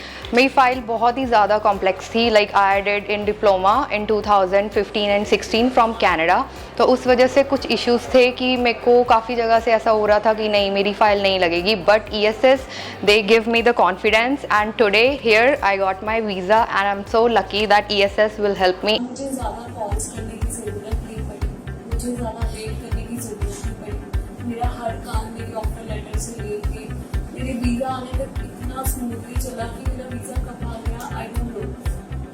And जब मुझे मैसेज आया आई वाज इवन शॉक कि सच में मेरा visa आ सकता है या नहीं, because I was refused 3 times from the another country, but I don't want to miss this. But still I have this thing in my hand today just because of ESS Global and their staff. So I want, and I'm not fakely request to everyone, but genuinely to request to everyone, those who want to make their life better future, eyes बंद करके आओ ESS Global, and सच में आपके को ना तो पैसे बनने देंगे और ना ही आपको जिंदगी की कोई भी ना चाहिए। Thank you so much to everyone. Myself Ramanpreet Punni. So ਮੇਰੇ ਹਬੀ ਨੇ ESS ਗਲੋਬਲ ਤੋਂ ਫਾਈਲ ਲਗਵਾਈ ਸੀ ਉਹਨਾਂ ਨੇ ਸਟੱਡੀ ਵੀਜ਼ੇ ਦੀ, ਐਂਡ ਹੁਣ ਮੈਂ ਆਪਣੀ ਬੇਟੀ ਦਾ ESS ਗਲੋਬਲ ਤੋਂ ਫਾਈਲ ਲਗਵਾਈ ਹੈ, ਐਂਡ ਸਾਡਾ ਵੀਜ਼ਾ ਵੀ ਸਕਸੈਸਫੁਲ ਹੋਇਆ। ਤੇ ਮੈਂ ਸਾਰਾ ਰਿਕਮੈਂਡ ਕਰਦੇ ਕਿ ਤੁਸੀਂ ਵੀ ਇੱਥੇ ਆਓ, ਆਪਣੀ ਫਾਈਲ ਲਗਵਾਓ ਸਾਰੇ ਜਣੇ ਆ ਕੇ। ਸਤਿ ਸ਼੍ਰੀ ਅਕਾਲ ਜੀ, ਮੈਂ ਕਰਨਵੀਰ ਸਿੰਘ ਰਾਮਪੁਰਾ ਤੋਂ ਬਿਲੋਂਗ ਕਰਦਾ ਤੇ ਮੇਰਾ ਅੱਜ ਕੈਨੇਡਾ ਦਾ ਸੈਪਟੈਂਬਰ ਇਨਟੇਕ ਲਈ ਵੀਜ਼ਾ ਅਪਰੂਵ ਹੋਇਆ, ਐਂਡ ਮੈਂ ESS ਗਲੋਬਲ ਵਿਜ਼ਿਟ ਕੀਤਾ ਸੀ ਆਪਣੇ ਵੀਜ਼ਾ ਲਈ। ਤੇ ਮੇਰੀ ਪ੍ਰੋਫਾਈਲ ਵਿੱਚ ਮਤਲਬ ਐਟਲੀਸਟ 3 ਸਾਲ ਦਾ ਗੈਪ ਸੀਗਾ ਤੇ ਇਹਨਾਂ ਨੇ ਮੈਨੂੰ ਬਹੁਤ ਵਧੀਆ ਗਾਈਡ ਕੀਤਾ, ਸਪੈਸ਼ਲੀ ਇੱਕ ਫੈਮਿਲੀ ਮੈਂਬਰ ਦੇ ਵਾਂਗੂ ਇਹਨਾਂ ਨੇ ਹਰ ਇੱਕ ਸਟੈਪ ਤੇ ਮੈਨੂੰ ਗਾਈਡ ਕੀਤਾ।